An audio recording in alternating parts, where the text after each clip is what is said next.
አሰልጣኝ ሰውነት ቢሻው በስማቸው አካዳሚ ሊገነባላቸው ነው። ኢትዮጵያን ከ31 ዓመታት በኋላ ከመሠረተችው መድረክ ጋር በማገናኘት ደማቅ ታሪክ የጻፉት አሰልጣኝ ሰውነት ቢሻው ለኢትዮጵያ እግር ኳስ ላበረከቱት አስተዋጽኦ ምስጋናና እውቅና ለመስጠት አስተባባሪ ኮሚቴ ተዋቅሮ ዛሬ በይፋ ስራ ጀምሯል።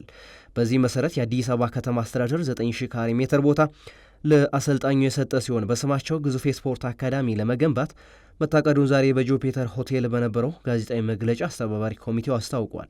አንጋፋው አሰልጣኝ ሰውነት ቢሻው በአሁኑ ወቅት በራሳቸው ተነሳሽነት ታዳጊዎችን በማሰልጠን ላይ የሚገኙ ሲሆን ይህንን ህልማቸውን ለማስፋትና በቀጣይ ለስፖርት አካዳሚው ማሰሪያ የሚሆን ሀብት መሰብሰብ እንደሚጀምር አስተባባሪ ኮሚቴው ገልጿል።